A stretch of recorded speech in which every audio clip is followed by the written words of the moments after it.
Hello and welcome to another episode of The Word for Kids. I'm Jaymie and I'm guiding you through the book of Exodus in a series of 20 episodes. Last time we began to talk about the very specific instructions God gave to Moses about the tabernacle and all the things that should be in it. First, he told Moses to have all the people who felt prompted bring their offerings of all their finest materials and possessions. These were the best materials available, like gold, silver, bronze, special stones, expensive wood, and fine cloth, and would be used to make the sanctuary God would dwell in among them. Then God gave Moses specific instructions for building the Ark of the Covenant. It was a large golden box, built in a special way, carried by poles that were also covered in gold. 2 cherubim or angels were on top facing each other, and between them was the atonement cover, where God would meet with Moses to give him his commands for the Israelites. And that's where we left off last time. Are you ready for today's adventure? Let's go!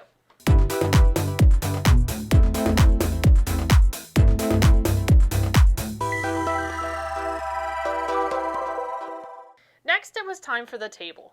It was made with acacia wood, the same material used for the Ark of the Covenant, and overlaid with gold, again, just like the Ark of the Covenant. Similarly, the table also had 4 gold rings at the legs and was to be carried by poles of acacia wood that were also covered in gold. On the table they put plates, dishes, pitchers, and bowls, all made of, you guessed it, gold. The bread of the presence was to be on the table at all times. After the table came the lampstand. This was also made of pure gold and beautifully formed into the shape of almond flowers with 6 branches and 7 lamps.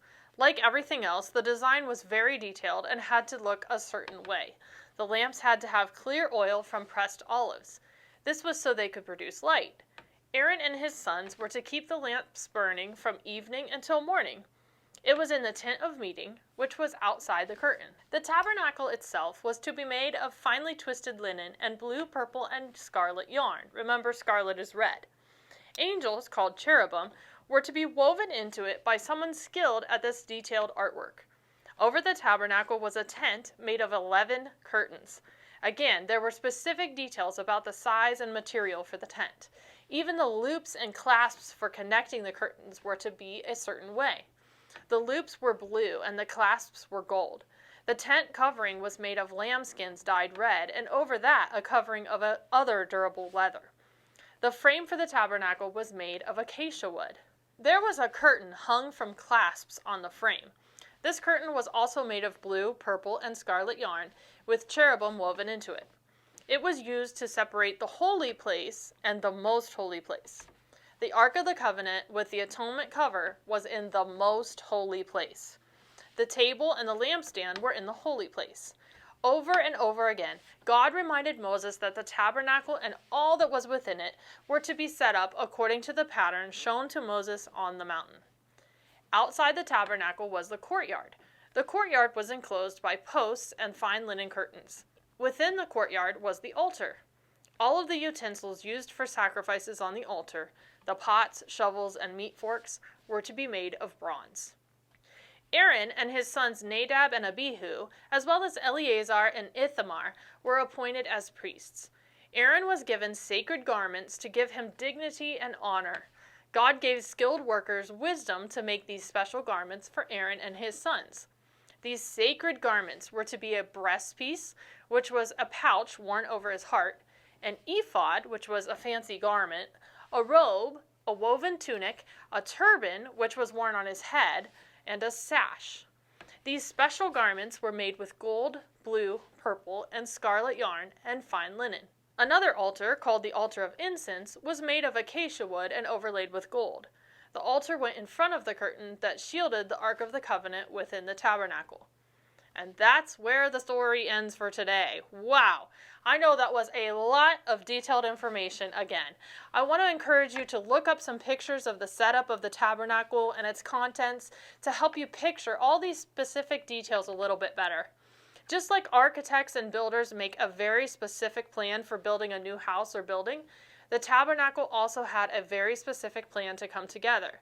I know it's a lot to think about, but all these things just remind us how much it took for a person to go to God with their requests, or to ask forgiveness for their sins, or to ask God what he wanted them to do. Now we live in a time when anyone, at any time, can pray to God. No temples, no sacrifices, no special garments. Try to imagine what life for the Israelites must have been like.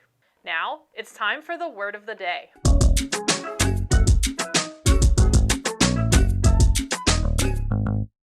Today's word of the day is wisdom. Wisdom means to have good judgment or make good choices. Wisdom. In the story today, we learn that God gave people wisdom to make the sacred garments for Aaron.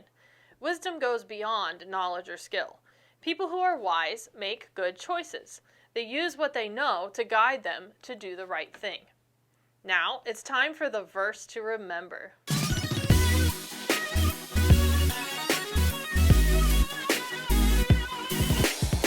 Today's verses are Exodus 20, verses 13 through 16.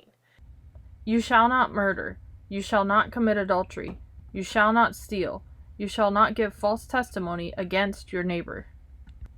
You shall not murder. You shall not commit adultery. You shall not steal. You shall not give false testimony against your neighbor. That's all the time we have for this episode. I can't wait to see you again soon for another episode of The Word for Kids.